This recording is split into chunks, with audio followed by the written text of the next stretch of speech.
Hello, this is Russell from Tones of Evil.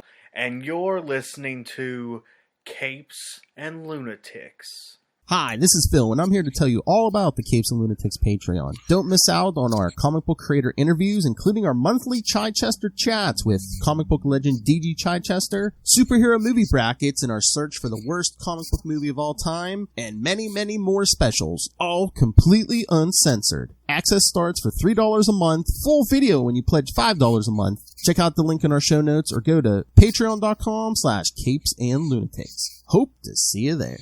This is Luca Perich, and you're listening to the Capes and Lunatics podcast. Recording has started. Listen to those laser beams. Musical laser beams! How awesome they are. I am Charlie the Professor Esser, your host here on Superconnectivity, and with me, as always, is the man behind the curtain, the man who makes it all possible, the blue-eyed bomber from the Burger Pits! Phil, podcast Perich. Oh, Phil, I'm so glad you're here to podcast with us all once again. Great to be here. Philip. So much going on in the world today, so much to... we had a plan. We had a plan to discuss the new Thunderbolts. To do speculation because they had him in all just the silhouettes, yes. Yeah, they had him in silhouette, and it's like, how do you do silhouette and the next again? Oh, and here's who it is. It's like Marvel. Let the fuse burn. Because I'll be honest with you, it was cool, but it was also like, oh, yeah, okay. Like some of that team, I was just like, oh, okay. I mean, and here's what I'll say. So, two cool things. We were absolutely right that one of them was going to be Monica Rambeau. Yes. I was totally off in thinking the person with the gun at his... Wait, actually, does he have a gun at his side, or is that his quiver? It looks like something with a holster on his hip. Yeah, and it's Clint Barton, yeah. Well, maybe he's... Well, I mean, unless he has more weapons on him than just like a bow and arrow, maybe? Yeah, let me just expand this out a bit. Oh man, they don't let you pull that out to expand. Well, if you click on the link, I don't know if you can. Yeah, that's the thing. I was like, making it hard. Because you'll see, and that's one of the things. Like when you look at the alternate covers, one of the alternate covers is a U.S. agent with the Hawkeye face painted over it. So what's going on with that? I wonder if it's like, is our Fisk's Thunderbolts going to be gone by the end of Devil's Reign, or are we going to get two teams of Thunderbolts? Well, maybe, we had theorized that Walker could be a plant in the Thunderbolts expressly to grant legitimacy and then no, technically the Thunderbolts are a federal agency, not a local police force, sir. Mm-hmm. So, actually, technically, the Thunderbolts are under Hawkeye's jurisdiction as an agent of S.H.I.E.L.D. So, that could be what they're dealing with here, and maybe, who knows, maybe the John Walker we've seen has been Hawkeye the whole time. Because we do know that all superheroes look alike if they're blonde. Yeah. They all look alike. Remember when... Yeah, it all happens, man. It all works out. Have we seen John Walker do any feats of like super strength since Devil's Reign started? No, not more than we've seen him do in general. That's the thing. It's like even for through most of his career, he's mostly just been an amped up super soldier. Mm-hmm. Nothing outside of what Hawkeye could do his own way. That could make sense because I don't think we've seen Hawkeye anywhere else in Devil's Reign, so. Yeah, so maybe that was his brilliant idea. I'm going to go in there, I'm going to do my best John Walker impression, and no one even likes the guy. And for what it's worth, it would absolutely explain why he's barging in. Say, hey, you forgot me, Wilson. Yeah. Your old buddy John Walker. I can see Hawkeye doing that, strolling in and be like, yeah, you need me, Fisk. And just like, oh man, that voice is hard on my throat. Mm-hmm. So maybe that's what we're doing. Now, it's also interesting who we get on this team. Mm-hmm. Because in addition to Monica Rambeau, who is just like a powerhouse in general, although I guess they've moved her back, although she is going to tie into our further deep dive this episode. Yeah. She's tied to the Beyonders as well, and it's all connected, Philip. I got red yarn all around my apartment right now. Mm-hmm. We got America Chavez, who is in a movie. We're going to. And, I like America Chavez, but there are times where I feel like she is just a character no one quite knows what to do with. Because she has, like, a lot of power, but it's like her power to punch holes in space-time, like, what it does is somewhat vague. It's like she's got your standard strength and flight and all this stuff, but then she can also punch holes in space-time with star portals. And I don't know, just some of the stories. But like, does she just drive the van? That's the question. Is really her power mostly just to drive the van? And sometimes in some stories I've read, I haven't been interested because it seems like sometimes they just like give her an attitude just to give her an attitude. She always has to be the contrarian a lot of the times, and I'm just like, yeah. But here's who's interesting in this group: Persuasion, who, if I recall correctly, is actually the original Purple Girl. The original daughter of Kilgrave, who had his powers. Because that was like the first person that Kilgrave actually fell in love with and intentionally had a child with. And then he's just like, he released her from his power for a moment, and she was reasonably horrified and ran away. And so the idea that Hawkeye, pretending to be John Walker, perhaps with the assistance of Persuasion to help sell his act, has actually come into this universe with the idea that, this is how they're going to take down Fisk, by using the original Purple Girl to countermand his little purple cane power. Or they use her during Devil's Reign to override like Kilgrave's powers and stuff, and at the end Hawkeye's just like, hey, why don't you Kilgrave isn't even enjoying himself right now. He's basically a prisoner again. Oh yeah, because isn't Fisk? They cut off his freaking thumb, Phil. Oh yeah, no, he's stuck in that tube. I know, but I'm just saying Fisk is using that power, so maybe that's how they like kind of override that power. Yeah. But it is literally just the fact that clearly Kilgrave would really rather not be here. Mm-hmm. So, like, I would rather be in prison behind a glass door where they feed me 3 meals a day and I get to watch TV than have to deal with this nonsense. I just wonder. I just wonder if someone's going to kill Purple Man just because someone's going to be like all the crap you've caused over the years between Jessica Jones and every other woman. They've killed him enough times already.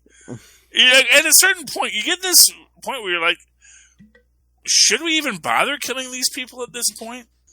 Because it's probable that they're just going to come back. You know what? I was thinking about that. Was like yesterday. I was thinking, anytime a major character gets killed off, or even a minor character, it doesn't have the same punch anymore. Because it's just like, oh yeah, they'll be back in a few years when another writer wants to do something with them. Yeah, well, they'll bring them back. They'll bring their kid back. They'll do something. Yeah. Or they'll just do this whole, oh yeah, that's right. Demons and the spirit world is real. And if freaking Mephisto says, what would be really cool right now is if, like, Kilgrave was out messing with people's minds. That's always good for a laugh. Or remember the big one, Charlie, for the last decade or so. That could always be a Skrull that got killed. Because they can duplicate superpowers now. Exactly. Oh, yeah. Did you see they're doing another Secret Invasion, I guess, because we're getting that series on Disney Plus eventually? I'm still curious about that because I still think that the Secret Invasion is actually going to be the Kree, not the Skrulls. Now, the Skrulls don't want to do it, but I just think that basically I think the Skrulls are at a disadvantage in the fact that the S.H.I.E.L.D. already knows about them. Yeah. Meanwhile, one incidents with the Skrulls have them talking about Kree sleeper cells. And for what it's worth, they already, even if you're not going to do Pink Kree, although they have done Pink Kree, they can also still have image inducers or things that make them look more human when blue skinned Kree show up on Earth. So it's always possible we're going to get more, and I get the feeling that the idea of Kree that just show up and for what it's worth, human computers are easy enough to fake. All you have to do is just create digital records now. Like back when you had to have physical records, it was a little harder. You had to sneak into a place and put in a birth certificate. Now it's just like, yeah, beep, beep, beep. There you go. There's a birth certificate. Here's your social security number. Oh, yeah, because I was waiting for Skrulls this week, and was that Amazing Spider-Man issue with the slingers? Because didn't someone mention, they're like, oh, yeah, it's like near this farm where there was a thing with the Fantastic Four. Yeah, and that was an interesting aspect because it was, Skrull cows. Mm-hmm. But it's something else. And again, tying to the Fantastic Four and the Beyonders, because again, this is, I don't want to get too deep into this yet, because I do want to, because there's so much. So, okay, well, I guess let's get into it. The Beyonder, Phil. Yes. Have you met of him? Have you heard of him? He's kind of a big deal. He is going to be the main antagonist in the Moon Girl and Devil Dinosaur series coming to Disney Plus. And they had him in, they've had him in a few cartoon interpretations. Mm-hmm. Sometimes mixing him with the Stranger. And it's interesting because, of course, one version of the Beyonder we've seen has been the Stranger. But we get, every time we break down these stories, it always gets interesting. And the fact that his official canonical origin is that the Beyonder became aware of the universe when the Molecule Man gained his nigh omnipotent powers. Yes. And the fact that the Beyonder and the Molecule Man, again, are these co-linked beings, especially across the universes, which was the whole thing of, this is my fan theory. No one buys it, but I will die on this nerd hill. That essentially during the Beyonder Wars, during the incursions, when all of the universes were collapsing, because the Beyonders were testing universes just to see how they could be destroyed. You have at that same time Beyonders that are clearly very alien Beyonders, but that still sometimes had weird shoulder pads. I'm just saying, I'm putting it out there. And here's where it gets weird, is that then again, we also had, not too long ago, Pure Porker across the Hamiverse series, where there was a watch powered by the Beyonder. Yes. Which goes to show that, yes, in every universe there is a Beyonder. Because the Beyonders are what is beyond this universe, and they are always looking in, and they are always looking in, because they don't exist within time and space. They exist beyond time and space. So all the energy of creation is just outside of the fictional Marvel universe. And they are just always there. So, and I think this ties into something that we saw in Reckoning War #1. Oh. Because they make a specific point about Nornrad being the last survivor and the one who brought the universe back. And there seems to be this implication yeah, you have that thing that you brought the universe back with still, right? Now, what he brought the universe back with, if you recall, was a cosmic cube, the Shaper of Worlds, but also the idea that the Shaper of Worlds are also what the Beyonders fill as Beyonders evolve into greater things, which, meanwhile, over in the Marvel's book, we once again have the Vision, who the last time we saw him was talking about, oh yeah, my species' whole purpose is to help cosmic cubes evolve into higher beings. It's weird, and there's a point in your life when you read these comic books where you're like, there's a lot of people talking here. How are they all talking kind of in the same direction? There are clearly good editors who are saying, oh, here's a plot line that you need to know, by the way, if you ever tell this to anyone, we will sue you and bankrupt you and kill your children. Don't mess with us. We're Disney. It's like there is clearly something going on where people are always talking about it. Mm-hmm. And then again, in Secret X-Men, we have Boom Boom back, my favorite mutant, who was actually Time Bomb is her name. But it's sort of like poor old Boulder. Everyone just called him Butterball. At a certain point, he just said, F it, I'm just going to be Butterball. Fine, I'm not going to fight it at this point. If that is your intellectual level for a person with Omega level powers who cannot be destroyed, fine, I will be Butterball if that makes you happy. And I think Boom Boom was like, everyone called her Boom Boom because she was like, a hot, sexy gal. Till her dad beat her up because he didn't like the fact that she was a mutant. Man, what is wrong with these parents and just like trying to beat up their mutant children? It's like, in what universe does that work? In one universe, you beat your child and now they kill you with their mutant powers. Exactly. In another universe, you just beat your child for no reason. Mutant hatred is weird. Yeah, it is weird because it's like they get hated on more than people who get powers later in life by accident. It's like, in the end, they all have powers either way. Well, to be fair, when people get their powers later in life, it's usually due to an accident or something. Yes. And you're always more sympathetic to people with accidents than people who are born with something. True. It's like, if a person lost their legs in a war, people are all of a sudden very, cordial to them. No. If you just were born without legs, people are like, why do I care? Because people are awful. Humans in general are awful, and if I think that there's one thing that comic books got right, it's maybe that. On an individual level, humans are awesome, mm-hmm. but taken as an aggregate whole, they're pretty scummy. That's my hot take, Phil. But anyway, so Boom Boom's in Secret X-Men. Yes. Secret X-Men, as if there were a war that was also secret. Oh.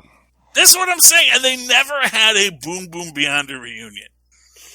Because that's the thing. Like, the one time that they actually do a thing, it's literally just Boom Boom's calling out to the Beyonder. Because he says, I'm always listening. You ever call out to me, I'll be there. Now, of course, like the one time she does it, all the heroes show up and they punch him. And she runs away because she feels like she can never do that again because, oh my gosh, I betrayed the Beyonder. But the Beyonder is the Beyonder. And I bet you if she ever actually called out to the Beyonder again and said, Frank, I really need your help, I would love for him to just show up. Just have the Beyonder show up and be like, yeah, here I am. Did you read Secret X-Men this week, Phil? Yes, I did. Or was that last week? No, it was this week, yeah. Yeah, I don't trust those Grand Viziers, the precogs who see all of it. Oh, you need to do this and you need to do that, fair Empress. Yeah, why don't you wipe everybody's mind so they don't remember what just happened? Well, of course, it's the daughter of Charles Xavier. It's like, of course, we're going to hey, let's just wipe their minds. Well, yeah, but at the same time, could we have her, like, maybe second guess it? Like, maybe not be so clearly easily manipulated by these people with who, and here's the thing, because this is sort of the Moira McTarget thing, where she doesn't really have knowledge of the future. But when she comes to them and shows that she has all this secret knowledge, everyone just assumes she knows what she's talking about. And really, these precogs don't really have secret future knowledge. But because they have some knowledge that you didn't know, you start to overemphasize the worth of their advice. And I get the feeling that these are two precogs who said, you know what? This is Xavier's kid. Xavier's kind of an idiot. Chances are his kid's an idiot. But super powerful. And I bet you if we ingratiate ourselves and don't tell her what we don't want her to know, we could really put ourselves in a good position here. Now that we got a child empress to manipulate, which is always what the Grand Vizier wants. A nice child ruler that they can put in front and manipulate and torment and control until everything ends poorly. So that's my big prediction there. I did love having Boom Boom in this. I love having Roberto back in this. That was great. Him and Sam are always a fun pair of late, and we get Banshee too, which is fun, you know. Oh yeah, okay. Guido, strong guy. Somehow his shouts move in the vacuum of space, but we'll allow it.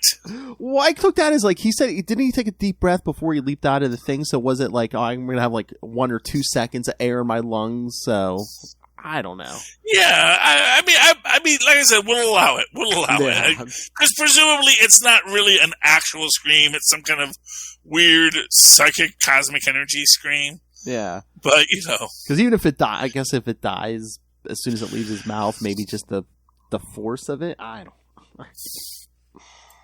There's a lot going on, Phil. We're not going to dissect it too much, but I enjoyed the book. It was fun. Oh my god, I saw the best joke online this week because when they put on those uniforms with the X on them, somebody was like, "Oh yes, the reason why originally Charles Xavier put his students in uniforms with an X on them is so hopefully they would get shot and not him." Well, it's the Robin paradox, obviously. Yes, I'm just looking at the books I have here because we do have a few here. But yeah, I mean, the Beyond Corporation isn't everything. The Beyonder is coming back. I absolutely feel that. I absolutely feel that there is something that is going on in Marvel where they want to reintegrate a grand unified theory of the Beyonder. And I think the grand unified theory of the Beyonder is going to be that there is a Beyond. And the Beyond is beyond all things. But that because there is one Beyond, there is also a million universes that it is beyond of. And in those million universes, that is where there are a million Beyonders. Which is pretty much what I've always said, but you know. So what was your theory? Is he behind the Beyond Corporation? Well, so the original theory is that the Beyonder in 616 is what they call the juvenile Beyonder, the first Beyonder. But that all the other Beyonders are also that same Beyonder, because it's like the Q. There's one Q, but the Q manifests as many because they are the Q and the Q is one Q. And every Q has been the Scarecrow and has been the guy on the porch. And, you know, we've all done it, man. Through all eternity, every being in the continuum is in the continuum. And they are all beyond. Because once they touched fractured space, and that's the idea, that's my personal theory, is that there is the continuum of the beyond that is always beyond and always has been the beyond. But once something happened with the Molecule Man and it touched fractured space, suddenly the beyond became just as fractured as space. Because in the beyond there is no time. The beyond is like limbo. There is no time, there is no space, there is only the beyond. But and it is the idea of all of reality as a single moment. So in the idea that time is the phenomenon that prevents everything from happening at once, and space is the phenomenon that keeps everything from being in one spot, the beyond is a place that lacks both time and space. All time is one and all space is one, and so there is no difference in the beyond. And so the Beyond Corporation is an organization that was in some way associated with the Beyonders. And in being associated with the Beyonders, they existed as many points in space that were constantly reaching into the universe to try and understand what is fractured existence. And that is always what the Beyonders were trying to do. They were trying to understand what is it to be fractured. And then the final threat of the Beyonders was in attempting to destroy every universe until no fractured existence was left. But of course, fractured existence continued, which allowed Doom to effectively steal the power of the Beyonders to build his own fractured battle world. But in the end, there were still the energies of the Beyonder beyond. That the Beyond still existed because the fractured universe had it exist. And it's like the fractured universe always requires the Beyond to exist. And the Beyond cannot eliminate the fractured universe because the fractured universe will always push back against the single unity of the Beyond. And that's the wackiness that is the Beyonders. You know, and you can go through any number of things. You can have, was the Beyonder, you know, a cosmic cube that did not evolve, or a cosmic cube that did not have a cube to evolve into? Was the Beyonder an Inhuman who also had the X gene, who simply went into the Terrigen Mist and then disappeared? In fact, how often does that happen, Black Both? It's like, well, you know, I can't talk without killing you, so I not really a lot I can say. My wife isn't here, because for some reason I did not think to bring the one person that knows what I'm saying into the Illuminati. And why are there no chicks in the Illuminati? Dude, don't make it a sausage fest. Yeah. Sue, Medusa, they all should have been there. Namora or Namorita, one of the other Atlanteans. I mean, look at the MCU these days. I mean, you could have brought in Sharon Carter. Yeah, at some point, yeah. But actually, they didn't have Nick Fury in it either. So, wow. Yeah. What do you think of the Red Goblin Queen? That's interesting because they used Ashley Kafka's clone. Yeah. Because Maxine Danger basically threatened her with the issue previously.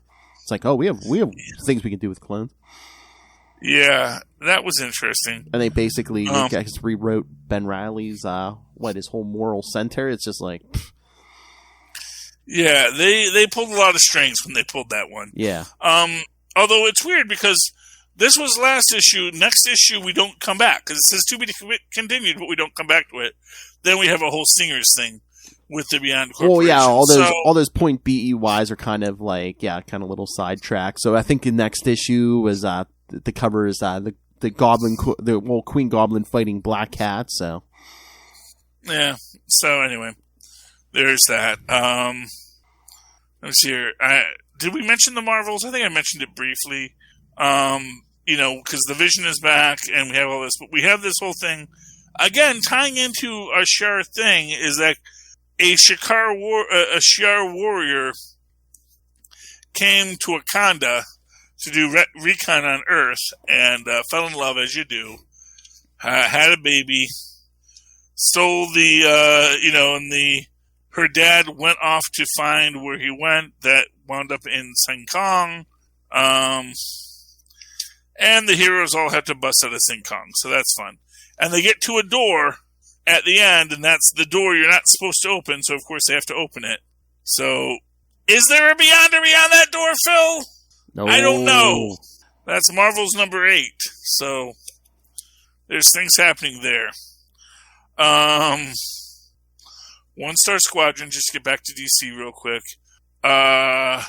Basically, they put Red Tornado in charge of the the Heroes for You app, because the JLA is pulling their endorsement of the app, and they basically said no because everyone hates you at your office, and we need someone that can be hated because you're gonna have to make the tough decisions. By the way, fire Power Girl. She's been talking a lot of smack, which is also just like creepy corporate stuff to the nth degree in this. Like that woman, she's talking on a turn. I don't know. I don't like that. They're strange people. Phil, did you read Maestro World War M? Yes, I did. Number 1. Yep. Let's talk this one real quick here. Because again, this kind of feels like the issues that could have been solved much easier. I like how it opens up with Emil Blonsky, the Abomination, in his tailored own little matrix. Russian, KGB suit, and the Maestro. And then, of course, MODOK shows up to him because he's basically living. He says, "Yeah, I know you're living in the Matrix, and yeah, a bunch of missiles are going to come and kill everybody." So there's that. The Abomination's like, why did he wake me up? I would have just been happier in that, even if I die happy in that his own little matrix. Well, no, because I think it was like, it's probably not going to kill you, and if I can give you backstory, at least you'll know what's going on. Yeah. Because, literally that's my take on it, is like literally just, you're going to need backstory because this simulation isn't going to go. Because, he's going to blow us all up for some reason. And then we get the attack by the Atlanteans. And I like when they pull in the Human Torch to fight. Yeah. First of all, I love poor old Doom in a wheelchair and just, he's all mad because he's like all beaten up. And it's like, well, what did you expect? You went to go fight a Hulk. And I love that Namor has grown out his mustache. Yes. Which makes no sense in the ocean. The amount of product he must be using in his mustache in the ocean is just ridiculous. And I like the fact that the Human Torch can really do damage on the Hulk. It's actually pretty cool.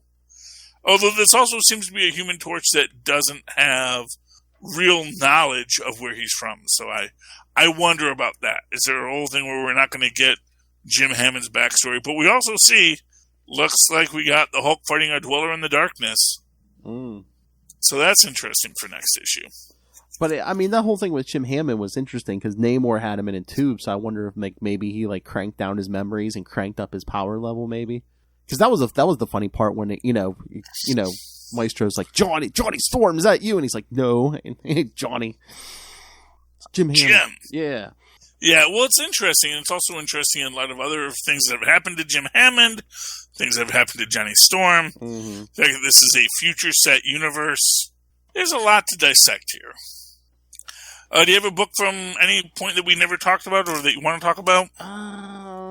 Let me look real quick, but I think between here and Capes, I might have talked everything I want to talk about. Okay, we talked Devil's Reign. You mentioned the whole Moira McTaggart thing. Oh, what's she up to? Well, you haven't been reading it. Well, it's weird because we've been doing X Lives and X Deaths of Wolverine, and X Lives of Wolverine, which comes out every other week. It's weird. I don't know if they've even explained how it's happening yet, but Omega Red's jumping through time, all Quantum Leap style, trying to kill Professor X at different points in history. So of course they send Wolverine back to try to stop him at each point. And then, but then meanwhile in X Deaths of Wolverine, they have the whole thing where Mystique is trying to hunt down and kill Moira McTaggart. And at the end of the first X Deaths, I guess part of Wolverine's mind is in I don't know if it's an android or a robot or something, and it's going to try to stop Mystique. So while he's jumping through time, part of his mind is in a robot, or even or the way it closed. I don't know if it's a part of that Warlock or whatever. But yeah, it's just very weird. Is this that version of Wolverine where he's got the headset on and? Well, yeah, where he's just got all the Weapon X Borg attachments. Yeah, he almost looks like all Tron style. Yeah. So yeah, we've said it before when he appears in different books, but he's literally in two places at once right now. So yeah, well, that's how that works sometimes. They're milking that. So I do want to go into real quick on Shang-Chi number 8. Okay. Because this is the big reveal of the 10 Weapons Society, and we get the fact that the one mutant member who decided to stay seems like a turncoat, but she actually was part of the master plan all along, which is always cool. As they battle the various other beings, we have the Shang-Chi's grandfather, who is from Taolo, come back to, I guess, presumably rescue his daughter, but also to destroy Shang-Chi, because he is just as much of a jerk as the Mandarin, or not the Mandarin, but I forget what the name they're calling him now. I think it's Seizu as opposed to Fu Manchu. But yeah. And then at the end, the grandfather takes the daughter back through the Taolao gates. So that's where we have to go next to find him and rescue Mom. So that's exciting. So it probably hasn't happened yet. I thought I saw an ad for an upcoming Shang-Chi. Is he getting rings like he has in the movies now, I guess? Probably. I haven't seen it yet. But okay, I thought I saw an ad somewhere or something. Yeah, that they're like, oh, he's going to have rings just like in the MCU. Yeah, well, you have to catch it up. Yeah. See, what happened in the Star Trek Mirror Universe? They finally get to the planet that builds super cool starships. Data takes over their, Unimind, and then they're going to build a bunch of starships, basically. So they're going to have a fleet to destroy the universe. So, yay! Evil Captain Picard. He's going to take over the Empire, and I'm sure that will have no negative downstream consequences, even as we see Worf leading the Klingon Empire against him and the like.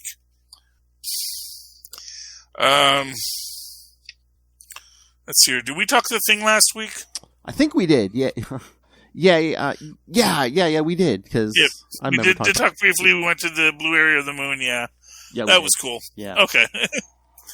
Yeah, I know we had a very light. We went through everything real quick last week. Oh, with wait, Suicide Squad. I was going to say, yeah, I have the list from last week. We talked all the Fantastic Four stuff, including the Thing and the Suicide Squad issue. Yeah. Okay, then that's all my books, Philip. Anything else you want to talk about? We talked Thunderbolts. We talked the Beyonder. What do you think about the Beyonder? Is he coming back? Is he going? Do you think I am a crazed fool on my soapbox saying the Beyonder is coming, you fools! Prepare, repent.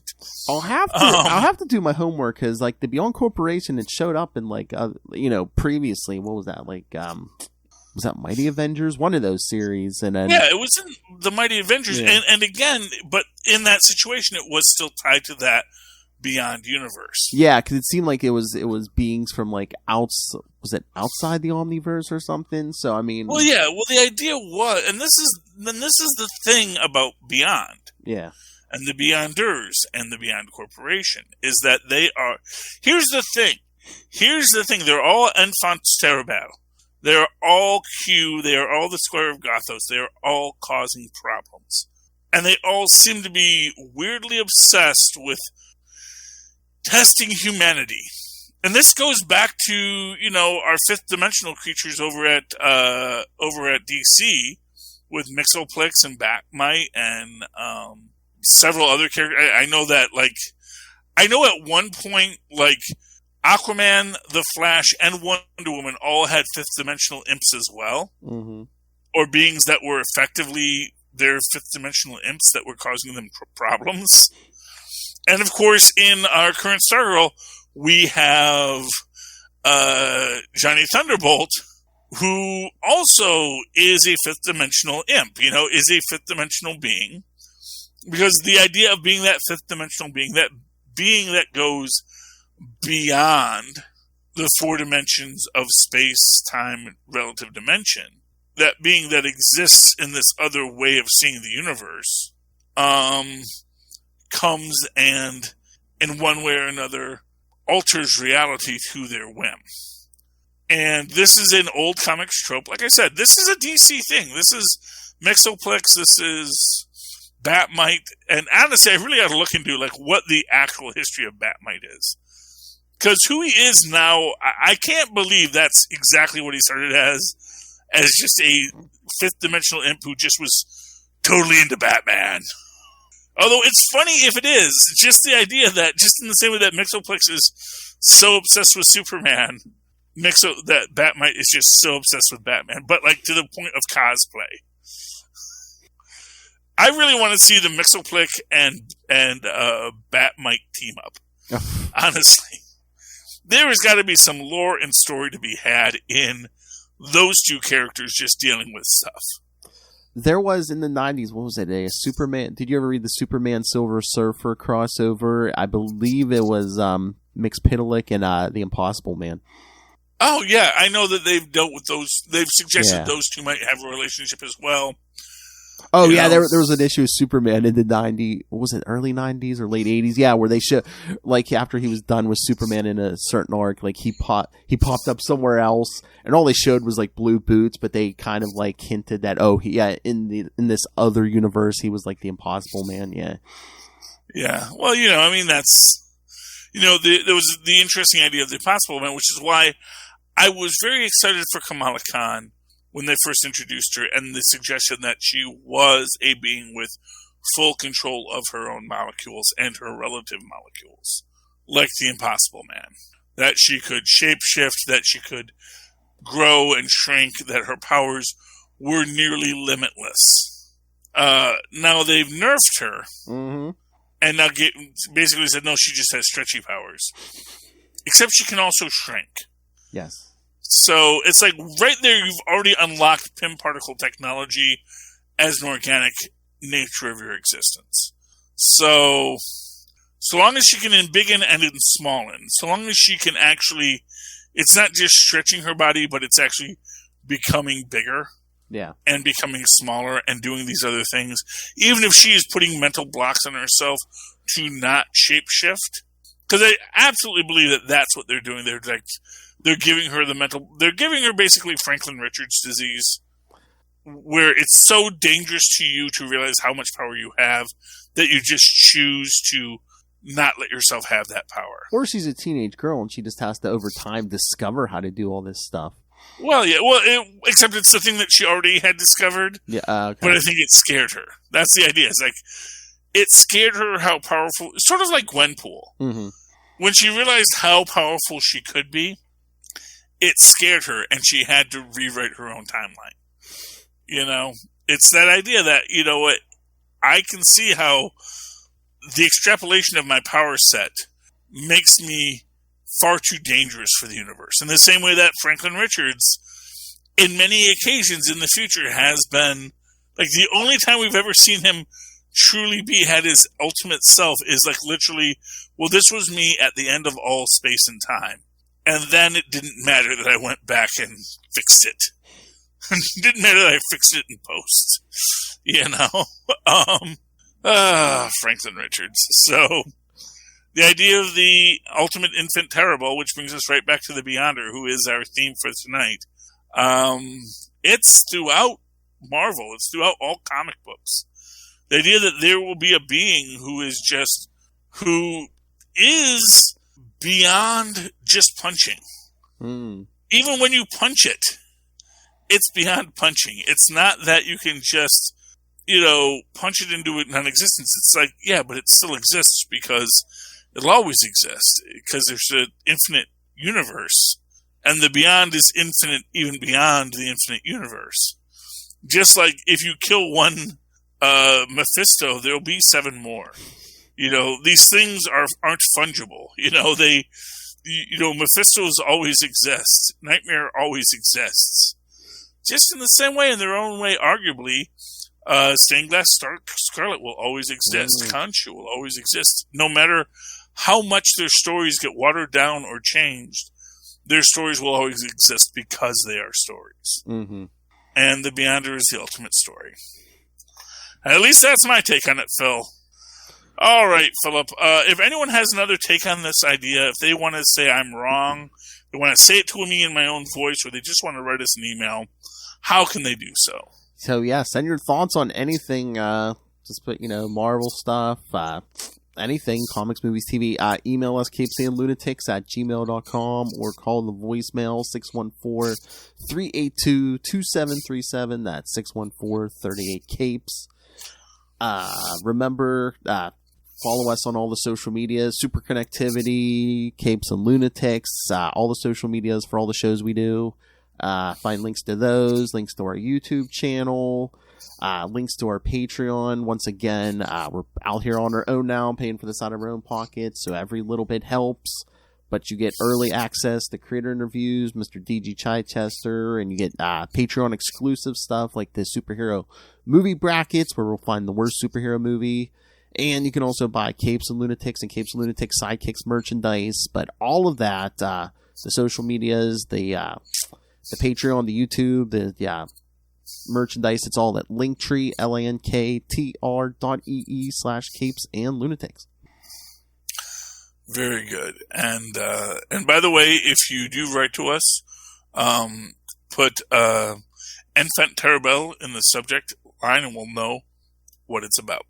Likewise, if you'd like to write to me in that old-fashioned email way, the way our mothers and fathers once did, do so at superconnectivityblog@gmail.com. That's superconnectivityblog, all one word, at gmail.com. And, of course, follow me on Twitter as I live tweet the Naomi show, which is a slow burn, like so many shows nowadays, but that will come to a head soon with the reveal of Superboy Prime, who basically is the true villain of the series. At Charlie Esser, that's CharlieEsser.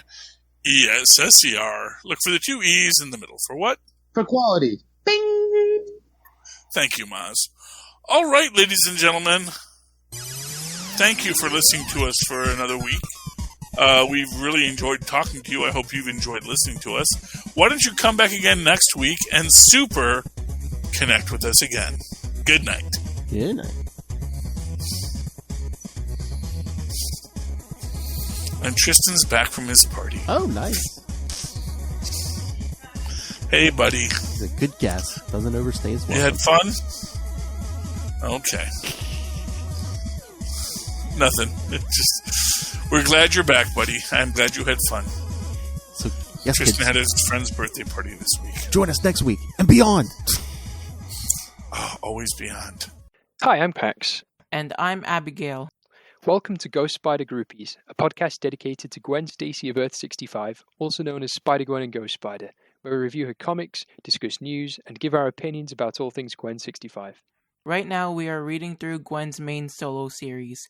Each week, we break down a new arc and discuss our and the listener's thoughts. Tune into each episode and come on this journey through the character's history with us, available wherever you listen to your podcasts.